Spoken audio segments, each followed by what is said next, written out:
She died on a Wednesday. Not in a hospital, not in her sleep, not with anyone holding her hand. She died in an alley behind a warehouse on 6th and Marlowe, bleeding from a wound no one saw until it was too late. They said she fell, slipped, hit her head on the edge of a dumpster. No signs of a struggle, no fingerprints, just a cracked phone, blood on the concrete, and her face pale under the security light. But I know better. Her name was Lacey. She wasn't just my girlfriend. She was my gravity. The only thing keeping me from drifting off into that quiet place in my mind I swore I'd never return to. We met at a bar 3 years ago, both pretending we weren't broken. She smiled at me like I was someone new, and I believed it. She had this stupid laugh. Loud, unapologetic. She'd cackle at dumb videos and talk back to horror movies. She wore denim overalls like they were armor and kept a pink keychain on her bag that said, "Try me." But they didn't want her strong. They wanted her small. Her so-called friends, Haley, Brielle, Lexi, and Drew, treated her like a sidekick. She was the one who took their late-night calls, who gave them rides home, who stayed sober so they wouldn't choke on their own puke.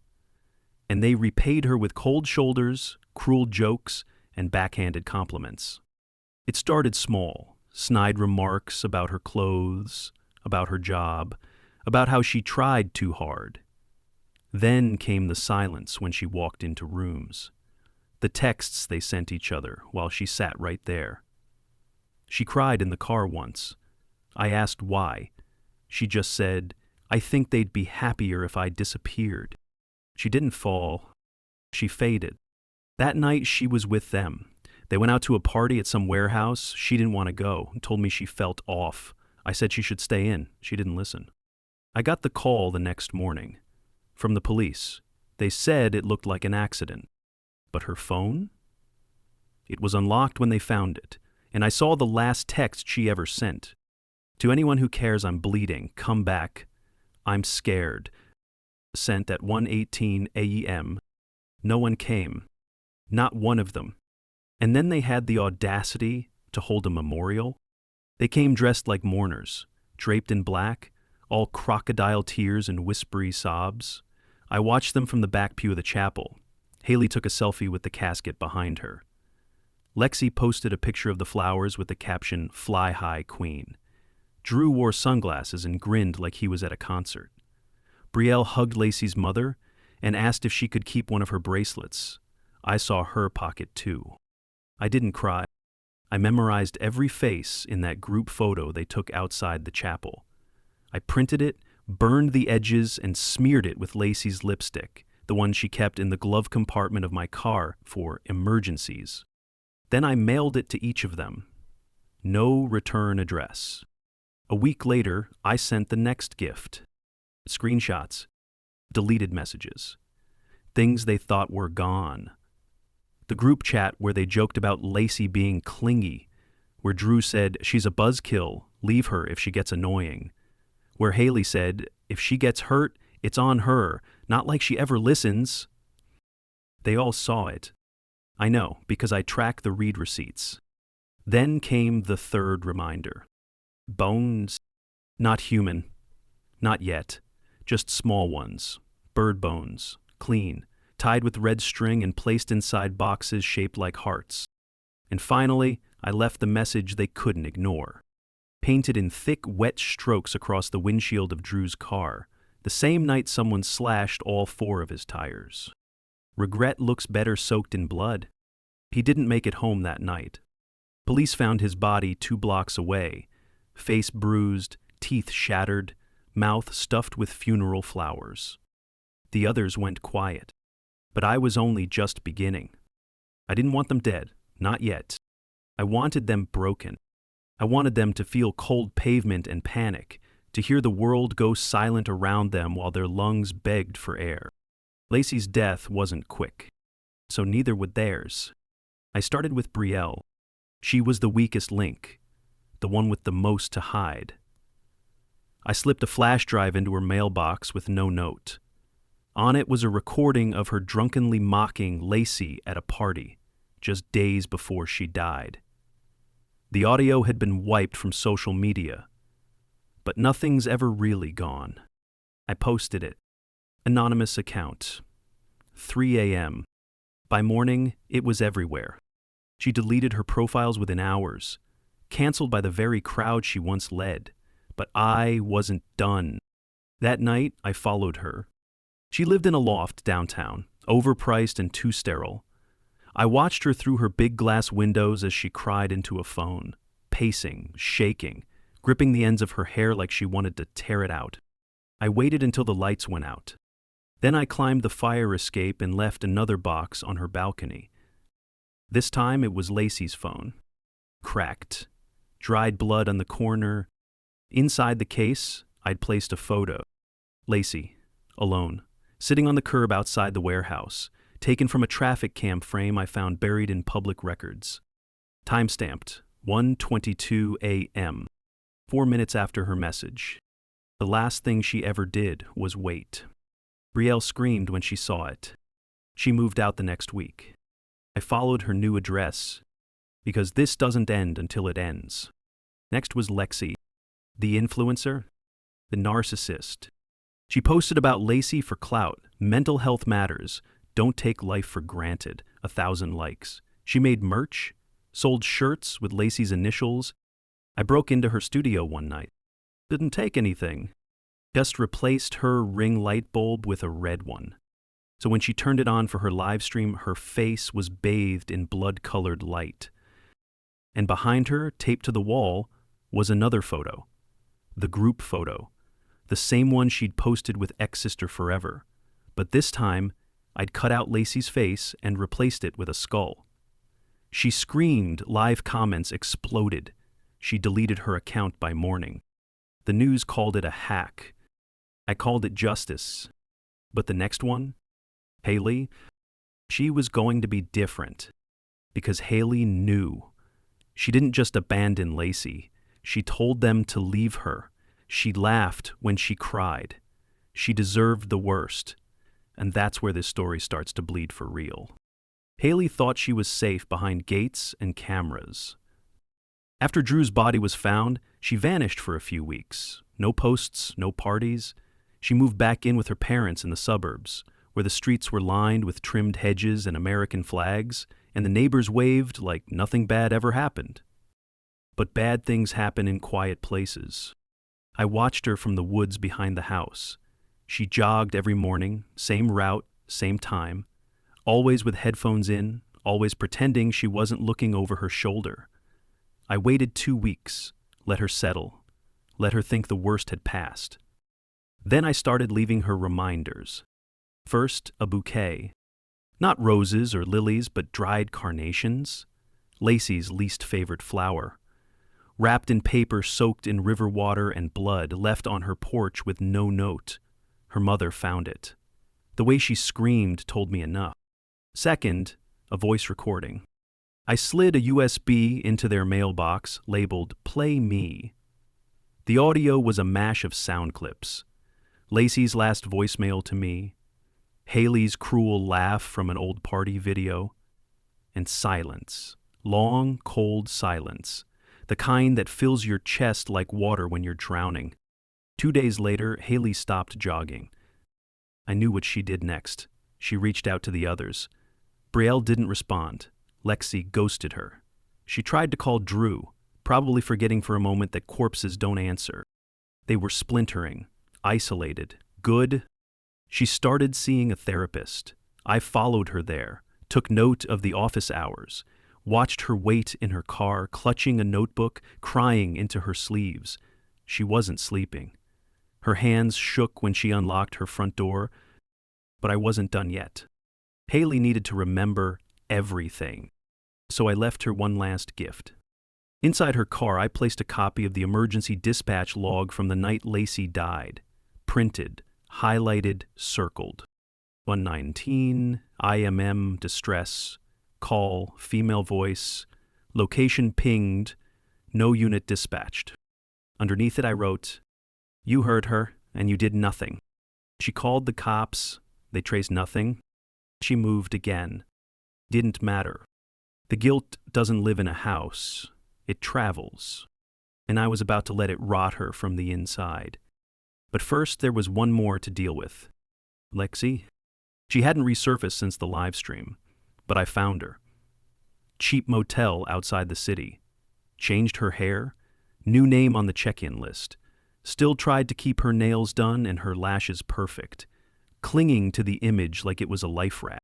She was the kind that needed attention like oxygen. So I cut her off. I hacked her email, spoofed her phone, canceled every account, every booking, every subscription. I even sent a resignation email to her modeling agency, said she was quitting to pursue spiritual healing. Then I sent her a package, a necklace, one she'd stolen from Lacey's room after the funeral. I knew it because Lacey had carved our initials into the back.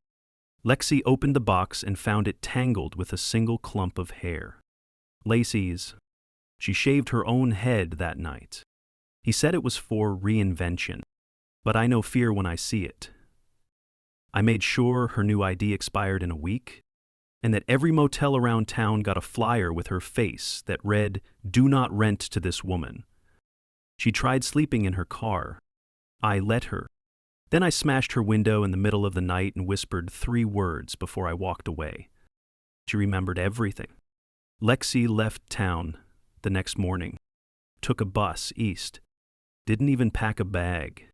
That left 1. Haley. She was unraveling. He'd posted once a cryptic message. Sometimes we have to pay for what we didn't do. Comments flooded in, prayers, confusion. She deleted it within the hour. I sent her one final message. It was a photo taken by security footage I'd hacked from the night of the warehouse party. There was Lacey, staggering out the side door, bleeding, holding her stomach. And there was Haley, laughing, walking the other way. Lay beneath it I wrote, "She called you, she called you, she called you." 3 times. Just like Lacey had tried 3 calls, 3 unanswered rings. Haley didn't show up to her next therapy session, didn't log into her classes. Her father reported her missing. But I knew where she was. She went back to the warehouse. They all do eventually. I waited until the storm rolled in, found her crouched by the same dumpster, soaked, shivering, mumbling to herself like she thought Lacey was still there. Like she could ask for forgiveness. I walked out of the shadows and stood over her. She looked up, her lips parted, eyes wide, not scared, not angry, just empty. "Please," she said. But I didn't say a word. I just dropped Lacey's broken phone in her lap and walked away, because some guilt lives longer than bruises. Some pain has to echo. I left her there with the storm, and with it, the sound Lacey made when she cried for help and no one came. This story isn't about mercy. It's about mirrors, and making sure they never stop seeing her face. 2 left breathing, but not whole. No one saw Haley again. They found her car a week later, abandoned by a drainage ditch 20 miles from the warehouse, doors open, keys still in the ignition. The passenger seat was soaked in rainwater. There were scratches on the dashboard, like fingernails had clawed it from the inside. The police searched the area, helicopters overhead, dogs on leashes. But I knew they'd find nothing, because you can't track someone who no longer wants to be found. Haley wasn't running from me anymore. She was running from herself. I kept the news clippings. I wanted to remember the headlines when this was all over. Missing college student linked to local tragedy. Friends vanish following mysterious death. They tried to wrap Lacey's story up like a cautionary tale, like she was some lesson, a symbol, something tragic that happened to someone else. But she wasn't a warning. She was a wound, and people needed to feel it. That left Brielle. She'd disappeared too, but not in the way the others had. She was still in the city, still trying to keep up the illusion. New friends, new hair, a podcast. She talked about self-care and healing, about the importance of mental health. She cried in one episode while talking about grief. Said Lacey was like a sister. I laughed so hard I cracked a glass in my hand. She'd blocked me on every account, not knowing who I was anymore, not knowing how close I'd gotten. I'd sat in on her live events, stood in the back of bookstores while she read excerpts from a journal she claimed was hers, but was lifted word for word from something Lacey once wrote. She felt everything too much, Brielle read, voice trembling. No one noticed my hands shaking. They called her brave. She sold the journal as a memoir, profited from my dead girlfriend's pain. That night, I lit my last match, and I decided Brielle wouldn't just pay. She'd confess. I started small. I sent her a copy of Lacey's real journal, the parts Brielle hadn't yet stolen, the parts she never should have read. I highlighted lines. Sometimes they look at me like I'm disposable. I wish they'd just say it to my face. If I die, don't let them pretend they loved me. I slipped the journal into her green room the night of a book signing. She went pale when she found it, canceled the event, said she was unwell, posted a long apology to her fans, said she was being cyberbullied. So I gave her something real to be afraid of. I broke into her apartment while she was away. Didn't steal anything, didn't break anything. I just rearranged things, moved her favorite coffee mug to the shower, placed her toothbrush in the freezer, hung one of Lacey's old denim jackets in the closet, one she swore she lost 2 years ago. Then I left a note in her sock drawer. You can't wear her skin forever. She didn't go to the police. She knew better. A week passed, then 2, then came the breakdown. She went live at 3 a.m., tears streaming, screaming at the camera, accusing someone of stalking her. She held up Lacey's journal, shaking it like it was proof of some injustice against her. She screamed that she deserved to tell the story, that she was part of it too, that Lacey would have wanted this. The comments turned. Hard people clipped her meltdown sponsors, pulled out. She tried to delete it, but the internet doesn't forget. I waited 3 more days before the final act. She returned to the bookstore where she'd first launched the memoir, tried to talk her way into a reading. They refused, said they didn't want to be involved. She broke down in the parking lot, screamed at the manager, collapsed against the hood of her car, clutching her chest. I walked up behind her, quiet, steady he, didn't even look up. Just I never laid a hand on her, she whispered. I dropped a flash drive onto the hood. On it, the last voicemail Lacey ever left me, the one I never played, until now. I don't think I'll make it through tonight, but if I don't let them lie about me, please. I don't want to be remembered like this. Brielle didn't speak, didn't breathe. Ush just slid to the ground and started sobbing. I left her there, not because I forgave her, but because nothing I could do would hurt more than what she'd just heard. Sometimes the only way to kill a person is to let them live with the truth. That was the last name on the list. But it didn't bring peace, because peace wasn't what I'd been chasing. It was memory. It was justice. It was the scream that should have been heard that night, the silence that followed it, and the promise I made to the girl who died alone in the cold while her friends took selfies. One part left. They stopped saying her name, not because they forgot, but because they couldn't bear to. Lacey became something heavy. Not a memory, not a warning. A weight in the room. A ghost that showed up every time one of them looked in the mirror too long. Not in whispers or dreams, but in the way their mouths dried when the wind carried the smell of rain-soaked concrete, in the way they flinched at the sound of a phone ringing late at night. She lingered in them. That was the revenge. Not a knife in the back or a bullet through the skull. Not a grave, but the constant, agonizing presence of what they did. What they didn't. I had done enough. No more packages. No more messages. No more visits in the night. My hands were tired. My chest ached from carrying her memory like a corpse I couldn't bury. I had turned our love into a weapon, and now it was rusting, dull, dangerous, even to me. So I left. Not because I was running, because I had finished. There's a difference.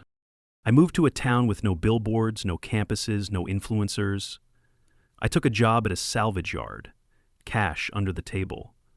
I rented a room above a garage with no internet, no television, just silence. The kind I used to fear. Now, it was the only thing I trusted. Every morning, I woke up to grease and dust. Every night, I sat under the same busted ceiling fan, flipping through Lacey's journal. Not for pain, just to hear her voice, just to keep her real. The police never came. They had no trail, no suspects, no crimes that could stick without someone speaking, and none of them spoke. The deaths were ruled unrelated. The collapses, mental health issues, the disappearances, personal matters. Even Drew's corpse became a cold case no one had the budget to pursue. But deep down, I think the detectives knew. Not the names, not the how, just that something had changed. That someone had stopped waiting for justice. I didn't care. I wasn't a hero. I wasn't anything anymore. Until I got a letter. No return address. Just my name, first and last, written in red ink. Inside was a single photo. Lacey, sitting on the edge of a fountain in the park we used to visit after her shifts. Her eyes half closed, sun spilling over her hair. She wasn't posing, wasn't smiling. She just was. And written on the back, in her handwriting, "Thank you for remembering me the right way." I didn't know who sent it. Maybe her mother, maybe someone who knew, or maybe it didn't matter, because I had my ending. One night, after weeks of stillness, I walked down to the old bridge on the edge of town. The river moved slow beneath it. The stars were sharp, the sky endless. I brought her journal. I brought her scarf. I brought every page of the story I'd written in blood and bone. And I let it go, piece by piece, into the water. I watched it float, then sink, then vanish. Not erased, just released. This isn't a story about grief. It's about consequence, about the way silence can kill and the way justice, real justice, doesn't wear a badge. It waits. It watches. And when it strikes, it doesn't ask for permission. Lacey wasn't avenged in headlines or courtrooms. He was avenged in fear, in memory, in the way her so-called friends now live, half-libs, afraid to sleep, afraid to speak, afraid to be seen. Because now they know what it feels like. To scream into the dark. To bleed with no one coming. To die slowly and be forgotten by the ones who swore they cared. They called it an accident, but now they call it what it really was. A beginning. And I don't grieve anymore. I remember, I carry her in silence, and I smile when the wind blows through the trees. Because somewhere out there, she's watching, and she knows they finally felt what she felt.